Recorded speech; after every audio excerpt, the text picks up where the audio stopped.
बिस्मिल्लाहिर्रहमानिर्रहीम। अस्सलामु अलैकुम। ये है शलजम गोश्त और ये देखने में जितना मज़ेदार लग रहा है खाने में इससे कहीं ज़्यादा मज़ेदार है। तो आए देखते हैं हमने इसके लिए क्या चीज़ें ली हैं और ये किस तरह पकेगा।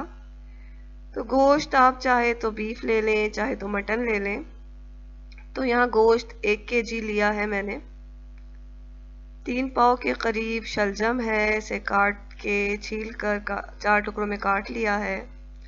4 मीडियम साइज़ के टमाटर लेने हैं, 2 मीडियम साइज़ का प्याज लिया है। आधा टेबल स्पून हल्दी पाउडर, 1 टेबल स्पून लाल मिर्च पाउडर जाएगा इसमें। हस्बे ज़ायक़ा नमक चाहिए होगा हमें। धनिया पाउडर 1 टेबल स्पून, ज़ीरा पाउडर 1 टेबल स्पून जाएगा। 1 टीस्पून काली मिर्च पाउडर का लिया है। गरम मसाला पाउडर 1 टेबल स्पून लेना है। 1/4 कप तेल का चाहिए होगा हमें। हरी मिर्च, लहसुन और अदरक को पीस कर 2 टेबल स्पून के करीब लिया है। साबुत ज़ीरा चाहिए होगा हमें 1 टेबल स्पून और हरा धनिया और हरी मिर्चें लेंगे हम। तो नाज़रीन यहाँ मैंने पॉट को चढ़ा दिया है गैस पे और अब इसमें ऑयल डाल रही हूँ। ऑयल थोड़ा गर्म हो जाएगा तो हम इसमें अपनी जो बारीक कटी हुई प्याज थी वो डाल देंगे। प्याज जब थोड़ा ही कलर चेंज करेगा तो हम इसमें साबुत ज़ीरा भी डाल देंगे। अब साबुत ज़ीरे के साथ साबुत ज़ीरा के साथ प्याज जो है वो तलेंगे इसे यहाँ तक कि हल्का सुनहरा हो जाए प्याज का कलर। तो जब प्याज हल्की सुनहरी हो गई तो मैं अब इसमें गोश्त डाल रही हूँ। गोश्त को धो के अच्छी तरह साफ कर लिया है मैंने। गोश्त को प्याज और साबुत ज़ीरा के साथ थोड़ा भूनना है ताकि उसका कलर चेंज हो जाए। फिर हरी मिर्च, लहसुन और अदरक का पेस्ट इसमें डाल देंगे। लाल मिर्च पाउडर डाल दिया यहाँ पर। हल्दी पाउडर डाला। धनिया पाउडर और ज़ीरा पाउडर भी जाएगा इसमें।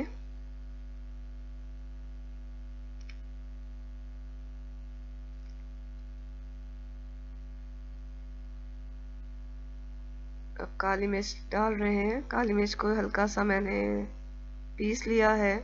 अब हस्बे ज़ायक़ा नमक डाल देंगे। टमाटर भी डाल दिया इसमें हमने।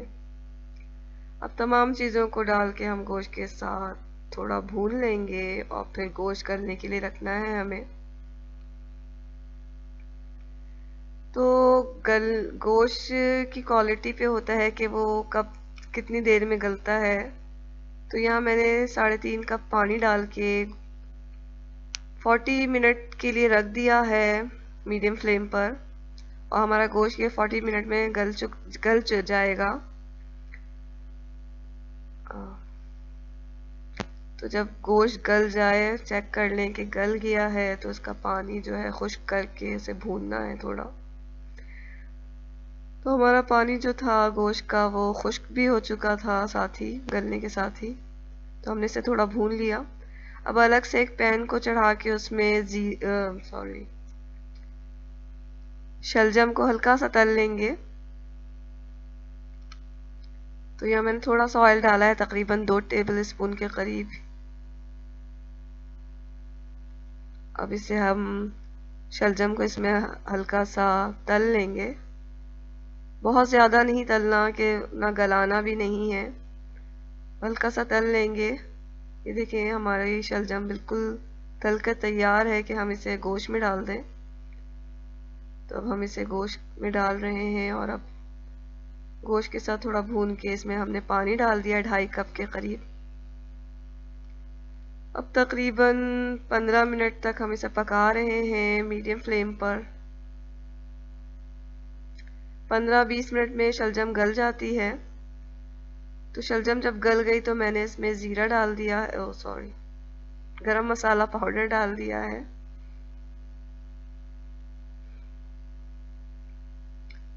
और अब हरी मिर्चें और हरा धनिया भी डाल के हम इसे दम पे रख देंगे। तो धनिया डालने के बाद इसे थोड़ा चला लें, वरना धनिया जो है वो भाप से जो है इसका कलर ख़राब हो जाता है। तो इसे शोरबे में अच्छी तरह मिक्स कर दें। अब ये दम पे हमने तकरीबन 5 से 10 मिनट के लिए रखा होगा। अब हमने फ्लेम को बंद कर दिया है। 5-10 मिनट के बाद हमारी जो शलजम है बिल्कुल तैयार है। अब इसे डिश आउट कर लिया है हमने यहाँ पर, और देखें कितने मज़ेदार है और देखने में भी कितनी अच्छी लग रही है। तो आप इसे ज़रूर ट्राई करें, आपको ज़रूर पसंद आएगी। और अगर आपको ये मेरी रेसिपी और ये मेरी वीडियो अच्छी लग रही है तो इसे लाइक कर दें और मेरे चैनल को ज़रूर सब्सक्राइब कर लें। इसके साथ ही अल्लाह हाफिज़।